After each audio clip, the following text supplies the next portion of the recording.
ഞങ്ങളെ അവിടെ ശ്രദ്ധിക്കുന്ന വിദേശനിവാസികളായ ഞങ്ങളുടെ ബഹുമാന്യ സഹോദരി സഹോദരന്മാർക്ക് യേശുക്രിസ്തുവിന്റെ നാമത്തിലുള്ള സ്നേഹ വന്ദനം അറിയിക്കുന്നു. ഈ മനോഹരമായ ദിവസത്തിന്റെ മധ്യാഹ്നത്തോടടുത്ത വേളയിൽ ഈ സ്ഥലത്ത് വന്ന് യേശുക്രിസ്തുവിൽ കൂടെയുള്ള നിത്യസ്നേഹത്തിലേക്ക് നിങ്ങളെ ഒന്ന് സ്വാഗതം ചെയ്യാൻ ഞങ്ങൾക്ക് ലഭിച്ച അവസരത്തിനായി ദൈവത്തിന് നന്ദി പറയുകയാണ്. അല്പചില മിനിറ്റുകൾ ഞങ്ങളെ ശ്രദ്ധിക്കുവാൻ ബഹുമാന്യരായ ദേശനിവാസികളോട് ഞങ്ങൾ അഭ്യർത്ഥിക്കുകയാണ്. വളരെ സ്നേഹത്തോടെ നിങ്ങളുടെ ശ്രദ്ധ ഞങ്ങൾ ചോദിക്കുകയാണ്.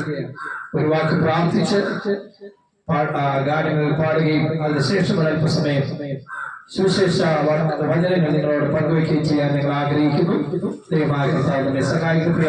മുമ്പോട്ട് വന്ന് ചുരുക്കം വാക്കുകളിൽ പ്രാർത്ഥിക്കുന്നു. രാവിലെ സമയത്തിനായി ഞങ്ങൾ സ്തുതിക്കുന്നു.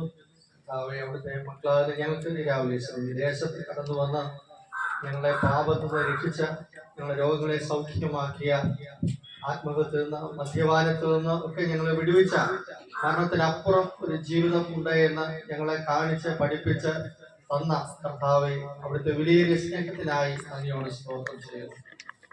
ആ യേശു ക്രിസ്തു ഞങ്ങൾക്ക് നൽകിയ ആ ദിവ്യ സമാധാനം ഈ ദേശത്തോട് പങ്കിടുവാൻ ദൈവം നൽകിയ അവസരത്തിനായി നന്ദിയോട് സ്തോത്രം ചെയ്യുന്നു. ഞങ്ങളുടെ ദേശത്തെയും ഇതിന്റെ ചുറ്റുപാടുകളെയും എല്ലാം കർത്താവിന്റെ കരങ്ങളിൽ ഏൽപ്പിച്ച് പ്രാർത്ഥിക്കുന്നു. ഈ വചനം പറയുമ്പോൾ കർത്താവ് ഈ ദേശത്തുള്ള ഓരോ മക്കളും കർത്താവിനെ കേൾക്കുവാൻ ഞങ്ങളെ സഹായിക്കണം. ഞങ്ങളുടെ ഭാരതത്തിന് ഞങ്ങളുടെ കേരളത്തിന് ദൈവം നൽകിയിരിക്കുന്ന എല്ലാ നല്ല അനുഭവങ്ങൾക്കായി സമാധാനത്തിനായി സന്തോഷത്തിനായി ഞങ്ങൾ ദൈവത്തെ സ്തുതിക്കുന്നു. കർത്താവെ ഹല്ലേലൂയ. മനുഷ്യരെല്ലാം കർത്താവെ ദൈവത്തിന്റെ മക്കളാകിയാൽ സകല മനുഷ്യരും ദൈവത്തിന്റെ മക്കളാകിയാൽ ഈ സുവിശേഷം എല്ലാവരും കേൾക്കണം എന്നുള്ളത് ദൈവത്തിന്റെ കൽപ്പന ആകയാൽ അങ്ങയോട് സ്തോത്രം ചെയ്യുന്നു. കർത്താവെ ഇവിടെ പാടുന്ന പാട്ടുകൾ ഇവിടെ പറയുന്ന വചനം ഒക്കെ ഞങ്ങളുടെ ജീവിതത്തിൽ കർത്താവെ അനുഗ്രഹമാക്കി ദൈവം തീർക്കണമേ. ഈ ഭവനത്തോടും ഈ ദേശത്തോടും ദൈവം മനസ്സറിയണമേ. കേൾക്കുന്ന വചനം കർത്താവെ ഞങ്ങളുടെ ജീവിതത്തിൽ അനുഗ്രഹമായി തീരുവാൻ, ഞങ്ങളുടെ ഭവനങ്ങൾക്ക് വിടുതലായി തീരുവാൻ കർത്താവ് ഞങ്ങളെ സഹായിക്കണമേ. ദൈവാത്മാവിന്റെ സാന്നിധ്യം ഞങ്ങളുടെ മധ്യത്തിൽ ഉള്ളതിനായി സ്തോത്രം ചെയ്യുന്നു. മീറ്റിങ്ങിനെ ദൈവത്തിന്റെ ആത്മാവിന്റെ കാര്യങ്ങളിൽ അടിങ്ങളേൽപ്പിച്ച് പ്രാർത്ഥിക്കുന്നു. സകല മഹത്വവും കർത്താവ് എടുക്കണമേ. പുത്രനായ യേശു നാമത്തിൽ അപേക്ഷിക്കുന്ന അവിടുത്തെ കൃപയോട് കർത്താവ് കേൾക്കുമാറാകണമേ. എല്ലാരും പോകണം, എല്ലാരും പോകണം, മണ്ണാകും മായ വിട്ട് വെറും മണ്ണാകും, വെറും മണ്ണാകും മായ വിട്ട്. എല്ലാരും പോകണം, എല്ലാരും പോകണം, മണ്ണാകും മായ വിട്ട് വെറും മണ്ണാകും, വെറും മണ്ണാകും മായ വിട്ട്. നാമൊന്നു ചിന്തി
ഭാഗ്യം പേര് നമുക്കായുണ്ട്, ഒരുവൻ പേര് നമുക്കായുണ്ട്.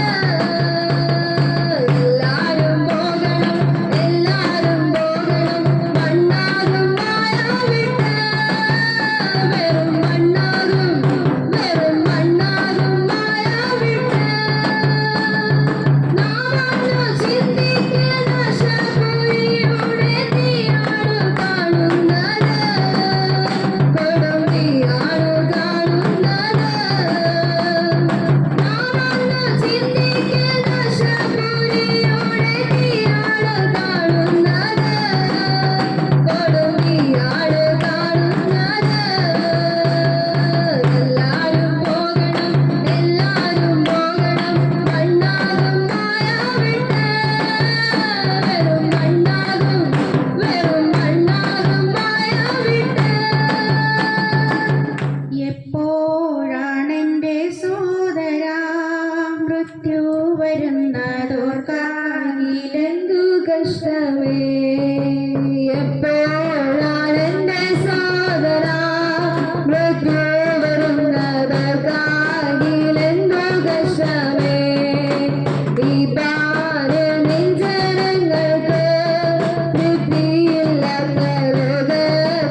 വാഴ്ചപ്പെടുത്താറാകട്ടെ.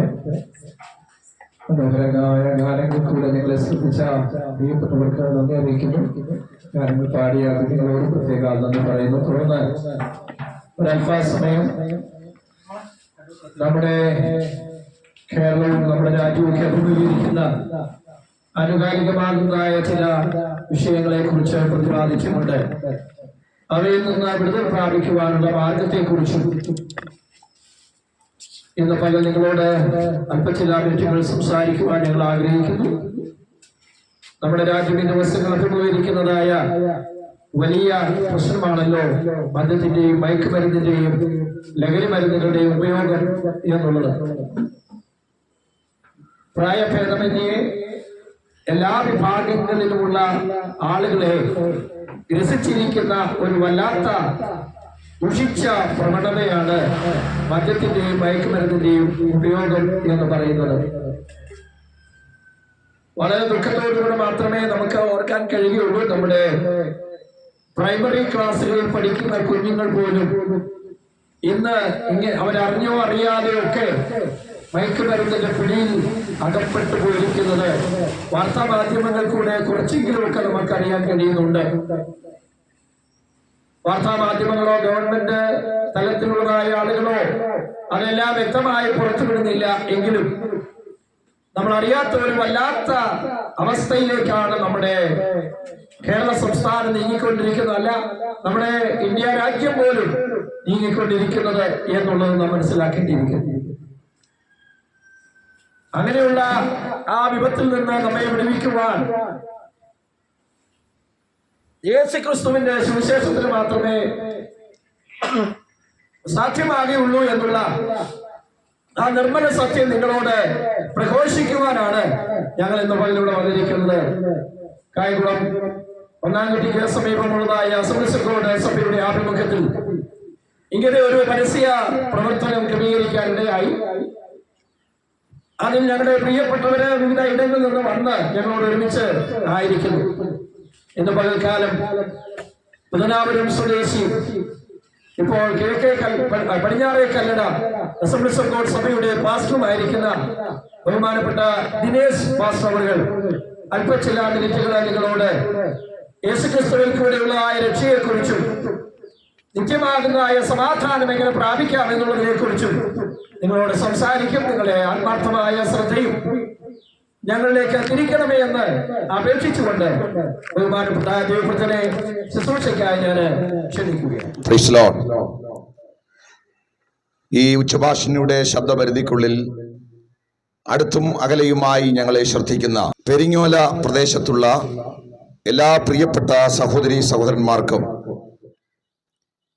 വീണ്ടും വരുന്നവനായ ലോകരക്ഷകനായ യേശുക്രിസ്തുവിന്റെ വിലയേറിയ നാമത്തിൽ ഞങ്ങളുടെ സ്നേഹ അഭിവാദനങ്ങൾ ഞങ്ങൾ അർപ്പിക്കുന്നു. പ്രിയപ്പെട്ടവരെ, ഈ സമയം ഞങ്ങൾ നിങ്ങളെ അഭിസംബോധന ചെയ്യാനായിട്ട് ഇവിടെ വന്നു ചേർന്നതിന്റെ കാര്യം വളരെ പ്രധാനപ്പെട്ട ഒരു കാര്യം നിങ്ങളുമായിട്ട് പങ്കുവയ്ക്കുന്നതിന് വേണ്ടിയാണ്. ഒരുപക്ഷെ ഞങ്ങൾ ഈ പറയുന്ന കാര്യങ്ങൾ അല്ലെങ്കിൽ ഇതുപോലെയുള്ള സന്ദേശങ്ങൾ നിങ്ങൾ കേട്ടിട്ടുണ്ടായിരിക്കാം. എത്ര പേർ അതിനെക്കുറിച്ച് ചിന്തിച്ചിട്ടുണ്ട് എന്ന് ഞങ്ങൾക്കറിയില്ല.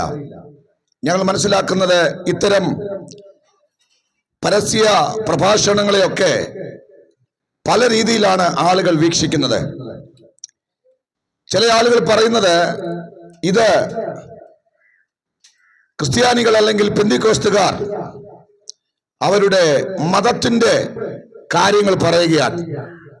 അവരുടെ മതത്തിലേക്ക് ആളുകളെ ചേർക്കുന്നതിന് വേണ്ടി അവർ ചെയ്യുന്ന ഒരു കാര്യമാണ്. അത് ഞാൻ എന്തിന് ശ്രദ്ധിക്കണം? മറ്റു ചില ആളുകൾ പറയുന്നത് ഇത് അമേരിക്കയിൽ നിന്നോ മറ്റ് വിദേശ രാജ്യങ്ങളിൽ നിന്നോ പണം ലഭിക്കുന്നതിന് വേണ്ടി അല്ലെങ്കിൽ ഇത്തരം കാര്യങ്ങൾ ചെയ്ത് പണസമ്പാദനത്തിന് വേണ്ടി കുറെ ആളുകൾ ഇറങ്ങിയിരിക്കുന്നതാണ്. വേറെ ചില ആളുകൾ പറയുന്നത് അതിലും വളരെ രസകരമായ കാര്യമാണ്. അതെന്താണെന്ന് ചോദിച്ചാൽ, ഒരു ജോലിയും മറ്റ് ഉത്തരവാദിത്വങ്ങളൊന്നുമില്ലാതെ ജീവിക്കുന്ന കുറെ ആളുകൾ എന്തൊക്കെയോ ചില വിശ്വാസത്തിന്റെ പേരിൽ ഇങ്ങനെ അയൽക്കാരെ നാട്ടുകാരെ ബുദ്ധിമുട്ടിക്കുവാൻ ഇറങ്ങി തിരിച്ചവരാണ്. അതുകൊണ്ട് ഞാനിത് എന്തിന് ശ്രദ്ധിക്കണം? എന്നാൽ ഒരു ന്യൂനപക്ഷം ഇത്തരം പ്രഭാഷണങ്ങളെ, ഇത്തരം കാര്യങ്ങളെ ശ്രദ്ധയോടെ കേൾക്കുകയും ഞങ്ങൾ എന്താണ് പറയുന്നത് എന്ന് ചിന്തിക്കുകയും, അങ്ങനെ ഒരുപാട് ആളുകൾ ഇങ്ങനെ ചിന്തിച്ച് ഈ കാര്യങ്ങൾ കേട്ടപ്പോൾ അവർക്കൊരു കാര്യം മനസ്സിലായി: ഇവർ പറയുന്നതിനകത്ത് ചില കാര്യങ്ങളുണ്ട്, ചില സത്യങ്ങളുണ്ട്. ആ അന്വേഷണമാണ് ഈ സത്യത്തെ തിരിച്ചറിയാനും ഞങ്ങൾ പ്രസംഗിക്കുന്ന ഈ സുവിശേഷത്തിന്റെ ആകർഷണത്തിൽ വന്ന് ജീവിതത്തിന് മാറ്റം വന്ന ആളുകൾ ഇത്തരം സത്യങ്ങളെ, ഈ പ്രഭാഷണത്തെ വളരെ പോസിറ്റീവായി സമീപിച്ചവരാ. പെരിങ്ങാലയിലെ ഞങ്ങളുടെ പ്രിയപ്പെട്ട സഹോദരങ്ങളെ, ഇന്ന് നിങ്ങളോട് സംസാരിക്കുന്ന ഞാനും എൻ്റെ കൂടെയുള്ള ഈ പ്രിയപ്പെട്ടവരും ഇതുപോലെയൊക്കെ ഈ സന്ദേശത്തെ അവജ്ഞയോടെ വീക്ഷിച്ച ഒരു കാലമുണ്ടായിരുന്നു. പക്ഷേ ഞങ്ങൾക്ക് ഈ സത്യം മനസ്സിലായി. ഈ സത്യം ഞങ്ങളുടെ ജീവിതത്തിന് ഒത്തിരി വ്യത്യാസം വരുത്തി. അതുകൊണ്ട് ഞങ്ങളെ കേൾക്കുന്ന പ്രിയപ്പെട്ടവരെ, നിങ്ങളുടെ മുൻവിധികളെല്ലാം മാറ്റിവെച്ച് നിങ്ങൾ വളരെ ശാന്തമായി ഞങ്ങൾ ഈ പറയുന്ന കാര്യങ്ങളൊന്ന് ശ്രദ്ധിക്കാമെങ്കിൽ ഞങ്ങളുടെ ജീവിതത്തിൽ സംഭവിച്ച അത്ഭുതം, ജീവിതത്തിന് വന്ന മാറ്റം നിങ്ങളുടെ ജീവിതത്തിലും വരുമെന്ന് ഞങ്ങൾ ഉറപ്പോടെ ഈ പ്രാരംഭ സമയം പറയുകയാണ്. നമുക്കറിയാം, നമ്മുടെ സംസ്ഥാനം വളരെ പ്രതിസന്ധിയിലൂടെ പോവുകയാണ്.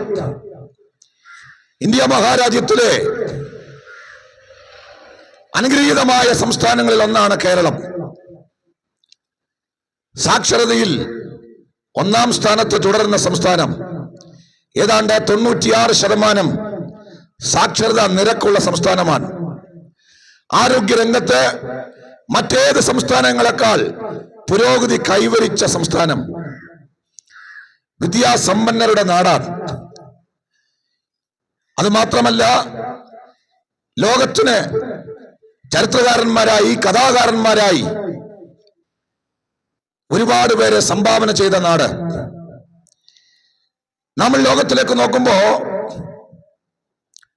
വിദ്യാസമ്പന്നതയിൽ മുമ്പിൽ നിൽക്കുന്ന മലയാളി ലോകത്തുള്ള ഏതെങ്കിലുമൊക്കെ മുൻനിര കമ്പനികളുടെ തലപ്പത്ത് മലയാളിയുണ്ട്. എന്താ ഞാൻ പറഞ്ഞത്? വിദ്യാഭ്യാസപരമായി, സാംസ്കാരികമായി, സാമ്പത്തികമായി എല്ലാ മേഖലയിലും മുമ്പിൽ നിൽക്കുന്നവരാണ് മലയാളികൾ, കേരളീയർ എന്ന് പറയുന്നത്. ഒരു മലയാളി ആയതിൽ ഞാനും അഭിമാനിക്കുന്നു. എനിക്കും വളരെ സന്തോഷമുണ്ട്. നമ്മുടെ നാട് എത്ര മനോഹരമാണ്. ഈ നാടിനെ കുറിച്ച് ഞാൻ അഭിമാനം കൊള്ളുന്നു. പക്ഷേ എൻ്റെ പ്രിയപ്പെട്ടവരെ, പെരിങ്ങാലയിലുള്ള ഞങ്ങളുടെ പ്രിയപ്പെട്ട സഹോദരങ്ങൾ ഞങ്ങളെ ഒന്ന് ശ്രദ്ധിക്കണം.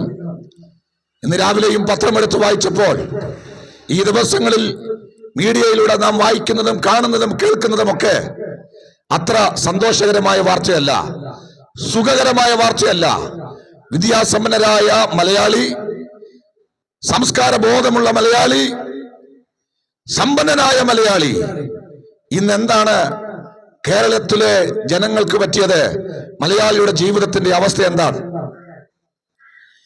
ഇന്ത്യ മഹാരാജ്യത്തിൽ ഈ ചെറിയ സംസ്ഥാനം ഏറ്റവും കൂടുതൽ മദ്യം കുടിച്ചു തീർക്കുന്ന സംസ്ഥാനമാണെന്ന് ഞാൻ നിങ്ങളോട് പറഞ്ഞാൽ നിങ്ങൾ അത് വിശ്വസിക്കുമോ?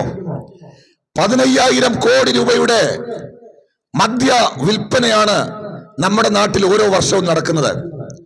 നമുക്കറിയാം, ഈ ഓണമാണ്.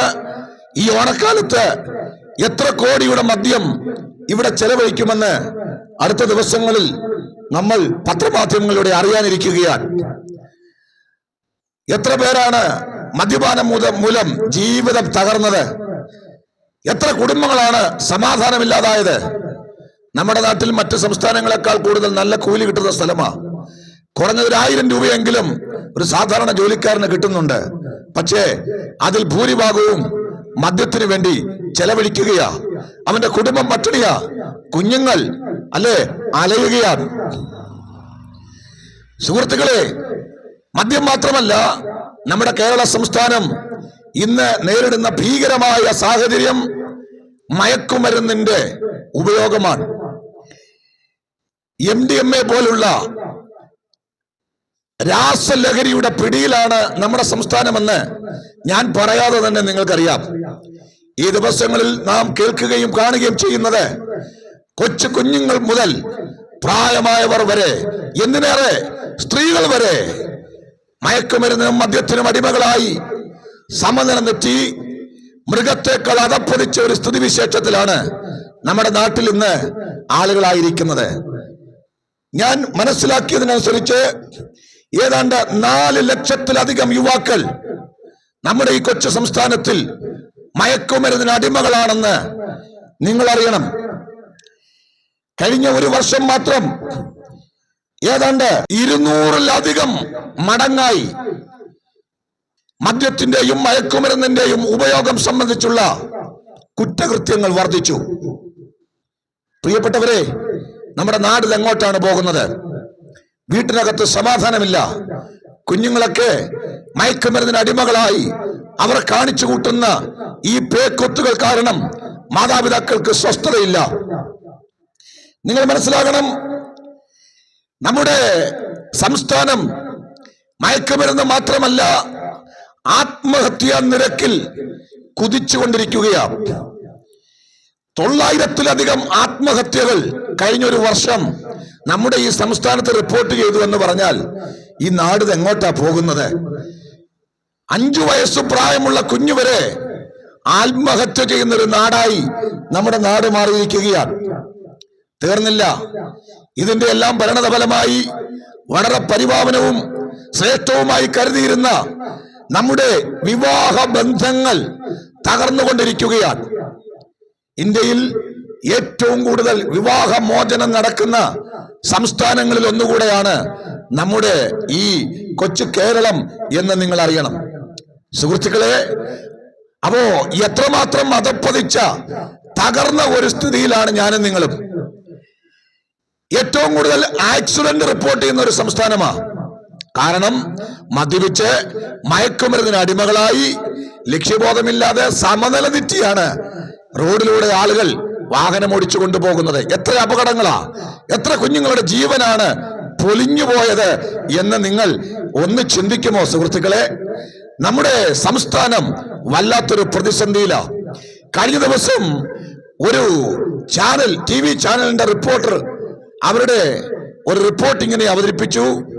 കേരളത്തിലെ മയക്കുമരുന്നിന് അടിമകളായ, മദ്യത്തിന് അടിമകളായ, ആസക്തികളുള്ളവരെ ചികിത്സിക്കുന്ന ലഹരി മോചന കേന്ദ്രങ്ങൾ, അവിടെയുള്ള കിടക്കകളെല്ലാം നിറഞ്ഞിരിക്കുന്നതെന്ന് പറഞ്ഞതിന്റെ അർത്ഥം ഇനി ചികിത്സിക്കാൻ ബെഡില്ല.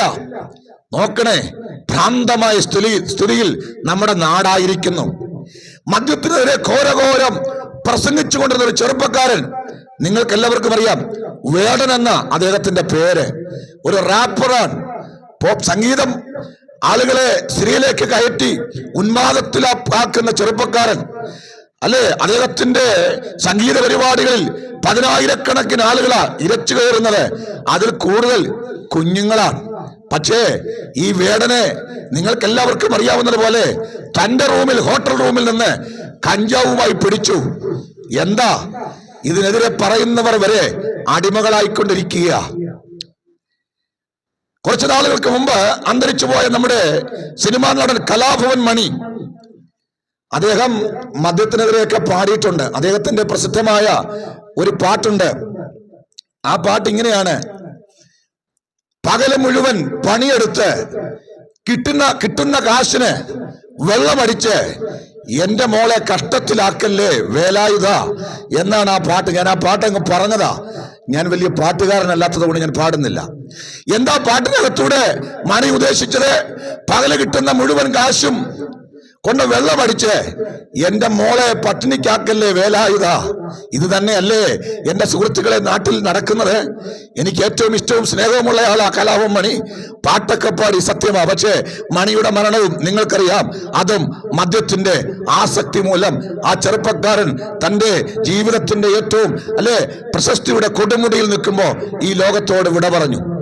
എന്താ സുഹൃത്തുക്കളെ, ഈ ലോകം വല്ലാതെ പോകുന്നു.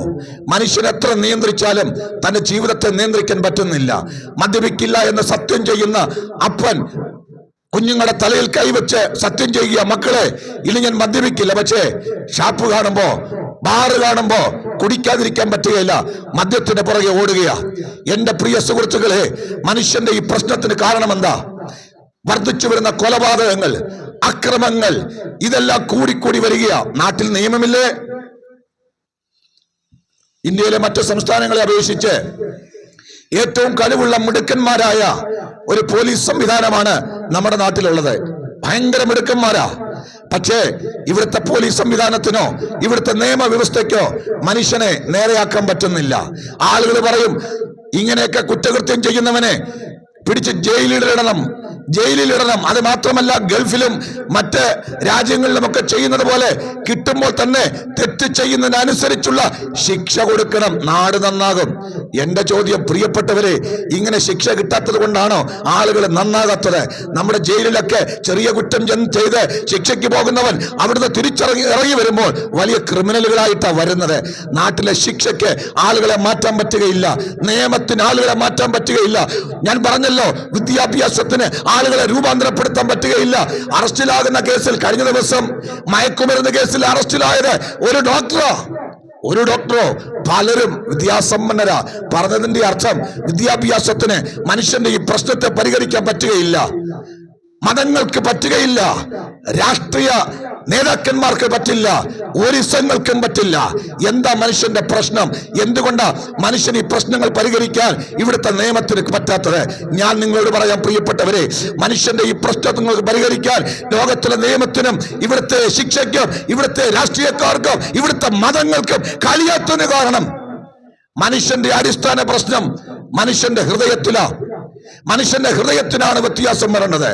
ബൈബിൾ പറയുന്നത് ഈ പ്രശ്നത്തിലെല്ലാം അടിസ്ഥാന കാരണം മനുഷ്യന്റെ പാപം എന്ന് പറയുന്ന സംഗതിയാ. വിശുദ്ധ ബൈബിളിൽ റോമർക്ക് എഴുതിയ ലേഖനം 3-ാം അധ്യായത്തിന്റെ 23-ാം വാക്യം ഇങ്ങനെ പറയുന്നു, എല്ലാവരും പാപം ചെയ്ത് ദൈവ തേജസ്സില്ലാത്തവരായി തീർന്നു. അല്ലേ? മനുഷ്യനിങ്ങനെ അധപ്പതിക്കാൻ, മനുഷ്യനിങ്ങനെ തിന്മ പ്രവർത്തിക്കാൻ, മനുഷ്യനിങ്ങനെ തകരാൻ എന്താ കാരണം? മനുഷ്യന്റെ അകത്തെ പാപം. എന്താ പാപം? വിശുദ്ധ തിരുവെഴുത്ത് പറയുന്നു, പാപം എന്ന് പറയുന്നത് ദൈവത്തോടുള്ള അനുസരണക്കേടാ. എന്റെ പ്രിയപ്പെട്ടവരെ, പെരിങ്ങാലിലെ ഏറ്റവും പ്രിയപ്പെട്ട സഹോദരങ്ങളെ, നിങ്ങളോട് ഞങ്ങൾക്കൊരു കാര്യം പറയാനുണ്ട്. നിങ്ങൾ ദൈവത്തിന്റെ മക്കളാ. ഉലകത്തിലെ സകല മനുഷ്യരും അവൻ ദൈവത്തിന്റെ മക്കളാ. ദൈവത്തിന്റെ മക്കളായ നമ്മളെ ദൈവം തന്റെ വിശുദ്ധിയില് സൃഷ്ടിച്ചതാ കേട്ടോ. ദൈവത്തിന്റെ സ്വരൂപത്തിലും സാദൃശ്യത്തിലും സൃഷ്ടിച്ചെന്ന് ബൈബിൾ പറയുന്നത്. പക്ഷേ മനുഷ്യൻ ദൈവത്തോട് അനുസരണക്കേട് കാണിച്ച് അധർമ്മം പ്രവർത്തിച്ച് പാപം ചെയ്ത് ദൈവത്തിന്റെ തേജസ് നഷ്ടമാക്കിയെന്ന ബൈബിൾ പറയുന്നത്. ദൈവത്തോടുള്ള ബന്ധം വിട്ട് തേജസ് നഷ്ടമാക്കിയത് കൊണ്ട് മനുഷ്യൻ എന്താ പറ്റിയത്? മനുഷ്യൻ ദൈവ സാന്നിധ്യമില്ലാത്തവനായി, സമാധാനമില്ലാത്തവനായി, ദൈവത്തെ കൂടാതെ ജീവിക്കുകയാ. ദൈവ സാന്നിധ്യമില്ലാതെ മനുഷ്യൻ സ്വസ്ഥതയില്ലാതെ ജീവിക്കാൻ തുടങ്ങിയപ്പോ, മനുഷ്യൻ തന്നിഷ്ടത്തിന് ജീവിക്കാൻ തുടങ്ങിയപ്പോ, മനുഷ്യൻ അവൻ തോന്നുന്നതെല്ലാം ചെയ്തു. അതാ വിശുദ്ധ തിരുവെഴുത്ത് പറയുന്നത്, മാനത്തോട് ഇരിക്കുന്ന മനുഷ്യൻ വിവേകഹീനനായാൽ നശിച്ചു പോകുന്ന മൃഗങ്ങൾക്ക് തുല്യനത്രേ. ദൈവത്തെ ഉപേക്ഷിച്ചാൽ മനുഷ്യൻ പിന്നെ മൃഗതുല്യമാ. മനുഷ്യന്റെ ജീവിതത്തിലെ നന്മയുടെ അടിസ്ഥാനം ദൈവമാ. മനുഷ്യന്റെ ഉള്ളിലെ സ്നേഹത്തിന്റെ അടിസ്ഥാനം ദൈവമാ. മനുഷ്യന്റെ ഉള്ളിലെ കരുണയുടെ അടിസ്ഥാനം ദൈവമാ. അപ്പൊ കരുണാസമ്പന്നനായ, സ്നേഹവാനായ ദൈവത്തെ ഉപേക്ഷിച്ചു കഴിഞ്ഞാൽ പിന്നെ മനുഷ്യൻ ആരാ? അവനൊരു മൃഗമാ, മൃഗതുല്യമാ. എന്തും ചെയ്യും. അതല്ലേ പ്രിയപ്പെട്ടവരെ ലോകത്തിൽ നിന്ന് നമ്മൾ കാണുന്നത്? മനുഷ്യൻ പാപം ചെയ്ത് ദൈവ സ്വഭാവത്തിൽ നിന്ന് അകന്നു മാറിയത് കൊണ്ട് മൃഗത്തെക്കാൾ അധപ്പതിച്ച് മനുഷ്യൻ ജീവിക്കുകയാ. പാപത്തിൽ മനുഷ്യൻ വിരാജിക്കുകയാ. അതിനകത്ത് വലിയവനെന്നോ ചെറിയവനെന്നോ വ്യത്യാസമില്ല, സമ്പന്നനെന്നോ പാവപ്പെട്ടവനെന്നോ വ്യത്യാസമില്ല, വിദ്യാസമ്പന്നനെന്നോ വിദ്യാവിഹീനനെന്നോ വ്യത്യാസമില്ല. എല്ലാവരും പാപികളാ. എന്റെ പ്രിയപ്പെട്ടവരെ, പാപത്തിന് എന്താ ശിക്ഷ? പാപത്തിന് ശിക്ഷയില്ലേ? ബൈബിൾ പറയുന്നത് പാപത്തിന്റെ ശമ്പളം മരണമാണെന്ന. മനുഷ്യന് ദൈവം വെച്ചിരിക്കുന്ന പാപത്തിന്റെ ശിക്ഷ മരണമാണ്. എന്റെ പ്രിയപ്പെട്ടവരെ, പാപത്തിന്റെ ശിക്ഷ മരണമാണെങ്കിൽ അന്ന് മുതലാ പാപത്തിന്റെ ഫലമായിട്ടാ മനുഷ്യൻ മരിക്കുന്നത്. എന്നെ കേൾക്കുന്ന പ്രിയപ്പെട്ടവരറിയണം, ഇത് വെറും ശാരീരിക മരണം മാത്രമല്ല കേട്ടോ. വിശുദ്ധ തിരുവെഴുത്ത് പറയുന്നത് മനുഷ്യന്റെ മരണമെന്ന് പറയുന്നത് മനുഷ്യന് 3 മരണമുണ്ടെന്ന് ബൈബിൾ പറയുന്നത്. എന്താണെന്നറിയാമോ? ആദ്യത്തെ മരണത്തിന് ബൈബിൾ പറയുന്നത് ആത്മിക മരണമെന്ന്. ദൈവസ്വരൂപിയായ മനുഷ്യൻ ദൈവത്തിന്റെ തേജസ്സിൽ അകന്ന് പാപം ചെയ്തപ്പോ അവനിൽ ദൈവത്തിന്റെ തേജസ് നഷ്ടമായി. അതാ ആത്മിക മരണം. രണ്ടാമതൊരു മരണമുണ്ട്, അതാ ശാരീരിക മരണം. ഞാനും നിങ്ങളുമൊക്കെ മരണത്താൽ ഈ ലോകത്തിൽ നിന്ന് മാറ്റപ്പെടുക, മരിക്കരുതെന്ന എല്ലാവരുടെയും ആഗ്രഹം. പക്ഷെ നിങ്ങളൊരു യാഥാർത്ഥ്യം അറിയണം, മരണമെന്ന് പറയുന്നത് ക്ഷണിക്കപ്പെടാത്ത അതിഥിയാ. എന്റെ പ്രിയപ്പെട്ടവരെ, ഞാനും നിങ്ങളും ലോകത്തിൽ നിന്ന് മരണത്താൽ പോകേണ്ടവരാ. ഇവിടെ നമ്മുടെ ജീവിതം അവസാനിക്കും. ഇവിടുത്തെ അപ്പുറം ഒരു ജീവിതമുണ്ട് കേട്ടോ. ഞാൻ പറയാം, പാപത്തിന്റെ ശിക്ഷ മരണമാ. അവിടം കൊണ്ട് തീരുന്നില്ല പ്രിയപ്പെട്ടവരെ. മരിച്ചിവിടം കൊണ്ട് തീർന്നിരുന്നെങ്കിൽ ഞങ്ങൾ ഇന്നിവിടെ ഇത് പറയാൻ വരില്ലായിരുന്നു. ബൈബിൾ പറയുന്നത് മരണത്തിനപ്പുറം മറ്റൊരു ജീവിതമുണ്ട്. ഒരിക്കൽ മരിക്കുകയും പിന്നെ ന്യായവിധിയും ദൈവം മനുഷ്യനെ നിയമിച്ചിരിക്കുന്നു. പാപത്തിന്റെ ശിക്ഷ എന്ന് പറഞ്ഞാൽ നമുക്കറിയാം, ജയിലിൽ കിടക്കുന്ന ഒരാൾ കൊടും കുറ്റവാളിയായിരിക്കാം. അയാൾ ചെയ്ത കുറ്റത്തിനനുസരിച്ച് അദ്ദേഹത്തെ തൂക്കിക്കൊല്ലാനോ അല്ലെങ്കിൽ ജീവപര്യന്തമൊക്കെ തടവിന് വിധിച്ചെന്ന് വരാം. തൂക്കിക്കൊല്ലാൻ വിധിക്കപ്പെട്ട ഒരാൾ ആ തൂക്കിക്കൊല്ലുന്നതിന് തലേ ദിവസം ഹാർട്ട് അറ്റാക്ക് വന്ന് മരിച്ചെന്ന് കരുതുക. അന്ന് മുതൽ ആ മരണം എപ്പോൾ സംഭവിച്ചോ പിന്നെ അയാൾക്ക് ഈ ശിക്ഷയില്ല. പിന്നെ രാജ്യത്തിലെ നിയമത്തിന് മുമ്പിൽ അയാൾക്ക് ശിക്ഷയില്ല. പക്ഷേ ദൈവത്തിന്റെ കോടതിയിൽ അങ്ങനെ അല്ല കാര്യം. പാപത്തിന്റെ ശമ്പളം മരണമാണെന്ന് ബൈബിൾ പറയുന്നെങ്കിൽ ഈ ഭൂമിയിൽ ജീവിച്ച് പാപത്തിന്റെ ശിക്ഷയായി മരിച്ച് ഇതിനപ്പുറം ചെന്ന് ദൈവസിംഹാസനത്തിന് മുമ്പിൽ നിൽക്കുകയും അവിടെ നിന്ന് ഒരുവൻ ശരീരത്തിലിരിക്കുമ്പോൾ ചെയ്യുന്നത് നല്ലതാകിലും തീയതാകിലും അതിന് തക്കവണ്ണം പ്രാപിക്കേണ്ടതിന് ഞാനും നിങ്ങളും ദൈവത്തിന്റെ ന്യായാസനത്തിന് മുമ്പാകെ നിൽക്കേണ്ടി വരുമെന്ന് ബൈബിൾ പറയുന്നെങ്കിൽ എന്റെ പ്രിയപ്പെട്ടവരെ, പാപത്തിന്റെ ഫലമായി ശിക്ഷയായി ദൈവത്തിൽ നിന്നകന്ന് നിത്യനാശമെന്ന നിത്യ നരകമെന്ന ഒരു ശിക്ഷാവിധി മനുഷ്യനെ ദൈവം നിയമിച്ചിരിക്കുന്നു. അപ്പോ എന്റെ പ്രിയപ്പെട്ട സുഹൃത്തുക്കൾ അറിയണം, ഇവിടെ മരിച്ചത് കൊണ്ട് കാര്യം തീരുന്നില്ല. ഞാൻ നിങ്ങളോട് പറയാം, മരിച്ചത് കൊണ്ട് തീരാത്തതിന് ഒരു കാരണോടെ പറയാം. മനുഷ്യനെന്ന് പറയുന്നത് 3 ഘടകങ്ങൾ ചേർന്നതാ. അത് നമ്മുടെ ശരീരം, ഈ പുറമേ കാണുന്നത്, അതിനകത്ത് ദേഹി എന്നൊരു സംവിധാനം ദൈവം വെച്ചിട്ടുണ്ട്. അത് കഴിഞ്ഞ് ഒരിക്കലും നശിക്കാത്ത അനശ്വരമായ ആത്മാവെന്ന ഒരു കാര്യമുണ്ട് കേട്ടോ. പ്രിയപ്പെട്ടവരെ, നിങ്ങൾ മനസ്സിലാക്കണം, മരണം കൊണ്ട് ഇവിടെ എല്ലാം അവസാനിക്കുന്നില്ല.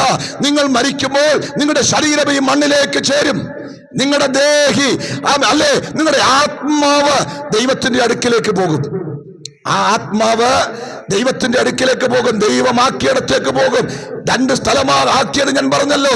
ഈ ലോകത്ത് ജീവിച്ചിരിക്കുന്ന മനുഷ്യൻ ഈ ഭൂമിയിൽ വെച്ച് പാപത്തിന് പരിഹാരം നേടിയാൽ അവന് നിത്യജീവൻ, നിത്യ സ്വർഗം എന്നൊരു സാധ്യതയാ. വെറും സാധ്യതയല്ല, ഉറപ്പുള്ള ഒരു സ്ഥലം ബൈബിൾ പറയുന്നുണ്ട്. അത് പറയാനാണ് ഞങ്ങളിവിടെ വന്നത്. എന്താ ഈ ലോകത്ത് ജീവിച്ചിരിക്കുമ്പോ മനുഷ്യന് ചെയ്യാനുള്ളത്? പ്രിയപ്പെട്ടവരെ, ഈ ലോകത്ത് ജീവിച്ചിരിക്കുമ്പോൾ മനുഷ്യൻ അവന്റെ പാപത്തിന് പരിഹാരം വരുത്തണം. എങ്ങനെ പരിഹാരം വരുത്തും? മനുഷ്യൻ ലോകത്തുള്ള മുഴുവൻ മതങ്ങളും പഠിപ്പിക്കുന്ന കാര്യമുണ്ട്. എന്തെങ്കിലുമൊക്കെ നല്ല കാര്യങ്ങൾ ചെയ്താൽ സ്വർഗത്തിൽ പോകാം, ദൈവത്തെ പ്രസാദിപ്പിക്കാം. ലോകത്തിലെ എല്ലാ മതങ്ങളും അത് പഠിപ്പിക്കുന്നു. പക്ഷേ നിങ്ങൾ അറിയണം, ഒരു നല്ല പ്രവൃത്തി ചെയ്താലും, ഏതൊക്കെ നല്ല കാര്യങ്ങൾ ചെയ്താലും, ഒരു നേർച്ചയ്ക്കും ഒരു വഴിപാടിനും അല്ലെ നിങ്ങൾ ചെയ്യുന്ന ഒരു ദാനധർമ്മത്തിനും നിങ്ങളുടെ പാപം പരിഹരിച്ച് നിങ്ങളെ സ്വർഗത്തിൽ കൊണ്ടുപോകാൻ കഴിയില്ല എന്ന് ബൈബിൾ പറയുന്നു. വിശുദ്ധ തിരുവെഴുത്ത് പറയുന്നത് മനുഷ്യന്റെ നീതി പ്രവൃത്തികളൊക്കെ കറപുരണ്ട തുണി പോലെയാ. ഇന്ന് വചനം കേൾക്കുന്ന പെരിങ്ങാലയിലെ പ്രിയപ്പെട്ടവരെ, നിങ്ങൾ ഏത് ജാതിയിലോ ഏത് മതത്തിലോ പെട്ട വ്യക്തിയായിക്കൊള്ളട്ടെ, നിങ്ങൾക്ക് സ്വർഗത്തിൽ പോകണമെങ്കിൽ, നിങ്ങളുടെ പാപത്തിന് പരിഹാരം വരുത്തണമെങ്കിൽ നിങ്ങൾ വിശ്വസിക്കുന്ന മതങ്ങൾ അനുഷ്ഠിക്കുന്ന അല്ലെ കർമ്മങ്ങൾ, വിധികൾ അനുസരിച്ച് ആർക്കും പോകാൻ പറ്റില്ല. പിന്നെ എങ്ങനെ പോകും? അതാണ് ഞങ്ങൾ പറയുന്നത് സുവിശേഷത്തിന്റെ സത്യം. എന്താ സുവിശേഷം? വിശുദ്ധ തിരുവെഴുത്ത് പറയുന്നു, ദാവീദിന്റെ സന്തതിയായി ജനിച്ച് മരിച്ചിട്ട് അല്ലെ അടക്കപ്പെട്ട് ഉയർത്തെഴുന്നേറ്റിരിക്കുന്ന യേശു ക്രിസ്തുവിനെ ഓർത്തുകൊള്ളുക. അതാകുന്നു എന്റെ സുവിശേഷം എന്റെ പ്രിയപ്പെട്ടവരെ, ഞങ്ങൾ എന്താ ഇന്നിവിടെ പറയാമെന്നറിയാമോ? മനുഷ്യന്റെ പാപത്തിന് പരിഹാരം മനുഷ്യന് വരുത്താൻ കഴിയാതിരുന്നപ്പോ ദൈവം തന്നെ അതിന് പരിഹാരം കൊണ്ടുവന്നു. ആ പരിഹാരത്തിന്റെ പേരാണ് യേശു ക്രിസ്തു. യേശു ക്രിസ്തു ആരാ? ക്രിസ്ത്യാനിയുടെ ദൈവമാണോ? ഇസ്ലാമിന്റെ ദൈവമാണോ? ലോകത്തിൽ ആരുടെയെങ്കിലും ദൈവമെന്ന് അവർക്ക് മാത്രം പറയാൻ പറ്റുമോ? ഇല്ല. അവൻ സർവ്വ മനുഷ്യന്റെയും ദൈവമാണ്. അവൻ ലോകരക്ഷകനാ. എന്തിനാ യേശു വന്നത്? ഒരു മതം സ്ഥാപിക്കാനാണോ? അല്ല. ഒരു രാഷ്ട്രം സ്ഥാപിക്കാനാണോ? അല്ല. എന്തെങ്കിലും തത്വചിന്ത പഠിപ്പിക്കാനാണോ? അല്ല. യേശു വന്നത് മനുഷ്യരെ അവരുടെ പാപങ്ങളെ രക്ഷിക്കാൻ, തന്റെ ജീവൻ മറുവിലയായി കൊടുക്കാൻ. വചനം കേൾക്കുന്ന പ്രിയപ്പെട്ടവരെ, യേശു വന്നത് പാപപരിഹാരത്തിന് വേണ്ടിയാ. ഇന്നേക്ക് 2000 വർഷങ്ങൾക്ക് മുമ്പ് നസറേയനായ യേശു, ലോകത്തിന്റെ രക്ഷകൻ, ഈ ഭൂമിയിലേക്ക് വന്നു. ദൈവ സ്വരൂപത്തിലിരിക്കെ ദൈവത്തോടുള്ള സമത്വം മുറുകെ പിടിച്ചുകൊള്ളണം വിചാരിക്കാതെ അവർ ദാസരൂപമെടുത്ത് ഈ ഭൂമിയിലേക്ക് വന്നു. 33.5 വർഷം അവിടുന്ന് ഈ ഭൂമിയിൽ ജീവിച്ചു. അത്ഭുതങ്ങളും അടയാളങ്ങളും ചെയ്തു കേട്ടോ. തീർന്നില്ല. അവിടുന്ന് വന്നതിന് വേണ്ടി, എന്തിനു വേണ്ടിയാണോ അവിടുന്ന് വന്നത് അത് നിവർത്തിക്കുവാൻ, ലോകത്തിന്റെ പാപങ്ങളെ ചുമന്നുകൊണ്ട് പാപത്തിന്റെ പരിഹാരത്തിന് വേണ്ടി മരിക്കുവാൻ യേശു ഈ ഭൂമിയിലേക്ക് വന്നു. അന്നത്തെ പ്രബലമായ ഗവൺമെന്റ്, റോമൻ ഗവൺമെന്റ്, യേശുവിനെ ഒരു ക്രൂശിൽ തൂക്കി അവിടുന്ന് ക്രൂശിൽ മരിച്ചു. എന്റെ പ്രിയപ്പെട്ടവരെ, യേശുവിന്റെ മരണം പാപത്തിന്റെ പരിഹാരത്തിനാ. മനുഷ്യന്റെ നീതി പ്രവർത്തികൾ മനുഷ്യനെ രക്ഷിക്കാതിരിക്കുമ്പോ പാപമില്ലാത്ത ദൈവ കുഞ്ഞാടായ യേശു ഈ ഭൂമിയിലേക്ക് വന്ന് എന്റെയും നിങ്ങളുടെയും പാപപരിഹാരാർത്ഥം മരിച്ചു. പാപത്തിന്റെ ശമ്പളമായ മരണം താൻ ഏറ്റെടുത്തു. എന്റെ പ്രിയപ്പെട്ടവരെ, ഇനി നിങ്ങൾ ഈ സത്യം കേൾക്കുന്നുവെങ്കിൽ നിങ്ങൾ അറിയണം, നിങ്ങളുടെ പാപത്തിന്റെ ശിക്ഷയ്ക്കായി നിങ്ങൾ ഇനി അടിയേക്കണ്ട. പാപത്തിന്റെ ശിക്ഷയ്ക്കായി നിങ്ങൾ ഇനി ദാനധർമ്മങ്ങൾ ചെയ്യണ്ട. നിങ്ങളുടെ പാപത്തിന്റെ പരിഹാരത്തിനായി ഒരു വഴിപാട് അർപ്പിക്കണ്ട. പകരം നിങ്ങളുടെ പാപങ്ങളെ പരിഹരിക്കുവാൻ ദൈവപുത്രനായ യേശു ക്രൂശിൽ മരിച്ചു. വിശുദ്ധ തിരുവെഴുത്ത് പറയുക, യേശുവിന്റെ രക്തം സകല പാപവും പോക്കി നമ്മെ ശുദ്ധീകരിക്കുന്നു. പ്രിയപ്പെട്ടവരെ, മരണം കൊണ്ട് അവസാനിച്ചില്ല. യേശുവിനെ ഒരു കല്ലറയിൽ അടക്കി. അടക്കപ്പെട്ട കല്ലറ 3 ദിവസം അല്ലെ ഒരു ചലനവും ഇല്ലാതിരുന്നു. പക്ഷേ 3-ാം ദിവസം യേശു ക്രിസ്തു പറഞ്ഞതുപോലെ അവൻ ദൈവപുത്രൻ എന്ന് തെളിയിക്കേണ്ടതിന് മരണത്തെ ജയിച്ചുകൊണ്ട്, പാതാളത്തെ ജയിച്ചുകൊണ്ട് യേശു ഉയർത്തെഴുന്നേറ്റു. ഞങ്ങളുടെ സുവിശേഷത്തിന്റെ സത്യമത ഉയർത്തെഴുന്നേറ്റ യേശു. അത് വിളിച്ചു പറയുന്ന ഒരു കാര്യമുണ്ട്, മരണം കൊണ്ട് അവസാനിക്കുന്നതല്ല ഇവിടുത്തെ ജീവിതം. നിങ്ങൾ യേശു ക്രിസ്തുവിൽ വിശ്വസിച്ച് പാപമോചനം പ്രാപിച്ചാൽ നിങ്ങൾ ഒരുപക്ഷെ മരിക്കും. ഞാനും നിങ്ങളും എല്ലാം മരിക്കും. ഒരു പക്ഷേ അല്ല, നമ്മളെല്ലാവരും മരിക്കും. പക്ഷേ യേശു ക്രിസ്തുവിൽ വിശ്വസിച്ച് പാപമോചനം പ്രാപിക്കുന്ന ഒരു ദൈവ പൈതൽ മരണം കൊണ്ട് അവസാനിക്കുന്നില്ല. വിശുദ്ധ തിരുവെഴുത്ത് പറയുക, യേശു ക്രിസ്തു മടങ്ങി വരാൻ കാലമായി. ആ യേശു ക്രിസ്തുവിന്റെ മടങ്ങിവരവ് സംഭവിക്കുമ്പോൾ ക്രിസ്തുവിൽ മരിച്ചവർ ഉയർക്കുന്ന ഒരു ദിവസമുണ്ട് എന്ന് ബൈബിൾ പറയുകയാ. കാഹളം ധരിക്കുമ്പോൾ ക്രിസ്തുവിൽ മരിച്ചവർ ഉയർക്കുന്ന ആ ദിവസം ഞങ്ങളും ഉയർക്കുമെന്ന പ്രതീക്ഷയാണ് പ്രിയപ്പെട്ടവരെ ഞങ്ങൾക്ക് പങ്കുവെക്കാനുള്ളത്. മരണം കൊണ്ട് അവസാനിക്കുന്ന ജീവിതമല്ല. ഞാൻ എൻ്റെ വാക്കുകൾ ഇവിടെ അവസാനിപ്പിക്കുകയാ. ഇതൊരു മതത്തിന്റെ പ്രസംഗമല്ല, ഇത് ജാതിയുടെ പ്രസംഗമല്ല, ഇത് രാഷ്ട്രീയ പ്രസംഗമല്ല, ഇത് നിങ്ങളുടെ ജീവിതത്തിന് മാറ്റം വരുത്തുന്ന പ്രസംഗമാ. ഇതിനോട് നിങ്ങൾ പോസിറ്റീവായി പ്രതികരിക്കണം. യേശുക്രിസ്തുവിലൂടെ അല്ലാതെ രക്ഷയില്ല, മറ്റൊരുത്തരിലും രക്ഷയില്ല. നാം രക്ഷിക്കപ്പെടാൻ ആകാശത്തിന്റെ കീഴിൽ മനുഷ്യരുടെ ഇടയിൽ യേശു ക്രിസ്തു എന്ന ഏക നാമമല്ലാതെ മറ്റൊരു നാമവുമില്ല. ഇത് ഞങ്ങൾ പറയുമ്പോൾ ഇതൊരു സത്യമായതുകൊണ്ടാ. അവിടുന്ന് പറഞ്ഞു, ഞാൻ തന്നെ വഴിയും സത്യവും ജീവനുമാകുന്നു. എന്റെ പ്രിയപ്പെട്ടവരെ, ഈ രക്ഷ നിങ്ങൾക്ക് എങ്ങനെ കിട്ടും? യേശു മരിച്ചതിന്റെ പ്രയോജനം നിങ്ങൾക്ക് എങ്ങനെ കിട്ടും? ഏതെങ്കിലും മല ചവിട്ടണോ? എവിടെങ്കിലും പോകണോ? ആർക്കെങ്കിലും പൈസ കൊടുക്കണോ? വേണ്ട. അതിന് ദൈവം വെച്ചിരിക്കുന്ന വ്യവസ്ഥയാണ് വിശ്വാസം എന്ന് പറയുന്നത്. എന്ത് വിശ്വസിക്കണമെന്നറിയാമോ? കർത്താവായ യേശുവേ, ഞാനൊരു പാപിയായി എനിക്ക് സ്വർഗത്തിലേക്ക് പോകാൻ, എന്റെ പാപം ക്ഷമിക്കാൻ എന്റെ നേർച്ചകൾക്കോ എന്റെ വഴിപാടുകൾക്കോ കഴിയില്ല, എന്റെ പ്രവൃത്തികൾക്ക് കഴിയില്ല. പകരം എന്റെ പാപത്തെ പരിഹരിക്കുവാൻ ദൈവപുത്രനായ യേശു ഈ ഭൂമിയിലേക്ക് വന്നു എന്ന്, അങ്ങന്റെ പാപത്തിന്റെ പരിഹാരത്തിന് വേണ്ടി ക്രൂശിൽ മരിച്ചുവെന്ന്, അവിടുന്ന് മരണത്തെ ജയിച്ച് 3-ാം ദിവസം ഉയർത്തെഴുന്നേറ്റുവെന്നും ഞാൻ വിശ്വസിക്കുന്ന കർത്താവേ, അങ്ങേ എന്റെ ഹൃദയത്തിലേക്ക് ഞാൻ സ്വീകരിക്കുന്നു. യേശുവിനെ കർത്താവെന്ന് ഹൃദയത്തിൽ വിശ്വസിച്ചവനെ വായ കൊണ്ട് ഏറ്റുപറഞ്ഞാൽ ഒരു വ്യക്തി രക്ഷിക്കപ്പെടുമെന്ന ബൈബിൾ പറയുന്നത്. ഈ വിശ്വാസം നിങ്ങൾക്കുണ്ടെങ്കിൽ, നിങ്ങൾ ഏത് ജാതിയോ ഏത് മതത്തിൽപ്പെട്ട ആളായിക്കോട്ടെ, നിങ്ങൾ ഒറ്റ വാക്ക് വിശ്വസിച്ചാൽ മതി, ഞാനൊരു പാപിയാ, എന്റെ പാപത്തിന് പരിഹാരം തരുവാൻ യേശുവിന് മാത്രമേ കഴിയൂ, ഞാൻ യേശുവിനെ വിശ്വസിക്കുന്നുവെന്ന് നിങ്ങൾ ഏറ്റുപറഞ്ഞാൽ, നിങ്ങളുടെ വിശ്വാസം ഏറ്റുപറയുന്ന ആ നിമിഷം തന്നെ ക്രിസ്തു നിങ്ങളുടെ ഹൃദയത്തിലേക്ക് വരൂ.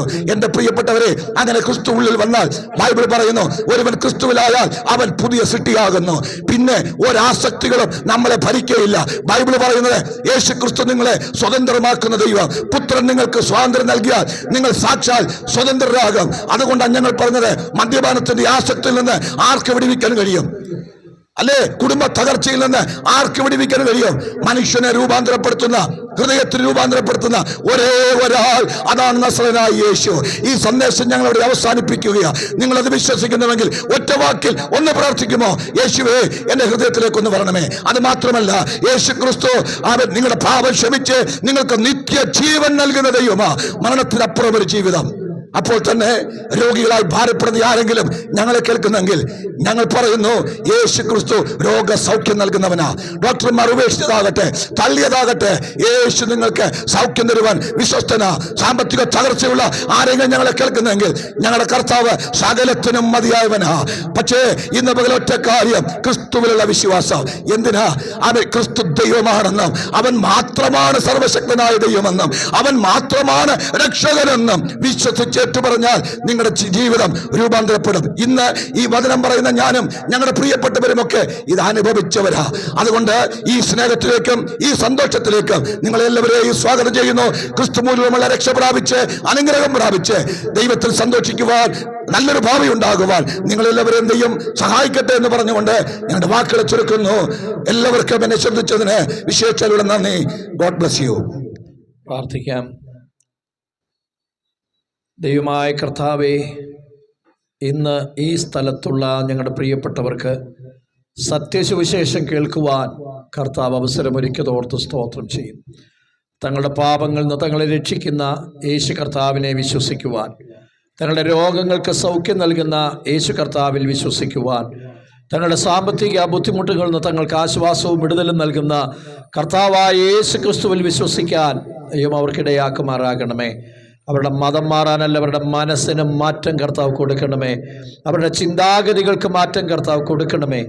അവരെല്ലാവരും യേശു ക്രിസ്തുവിൻ്റെ സ്നേഹിതരായി തീരുവാൻ കർത്താവ് സഹായിക്കുകയും നിത്യമായ മരണത്തിൽ നിന്ന് വിടുതൽ പ്രാപിച്ച് നിത്യജീവങ്കിലേക്ക് പ്രവേശിക്കുന്നവരായിരിക്കാൻ ഇടയാക്കുകയും ചെയ്യണമേ. ഈ ഭവനത്തിൻ്റെ അങ്കണം ഞങ്ങൾക്കായി ഒരുക്കിയല്ലോ, ഈ ഭവനത്തെയും അനുഗ്രഹിക്കണമേ. പ്രാർത്ഥന കേട്ടതുകൊണ്ട് സ്തോത്രം. കർത്താവായ യേശു ക്രിസ്തുവിൻ്റെ നാമത്തിൽ തന്നെ.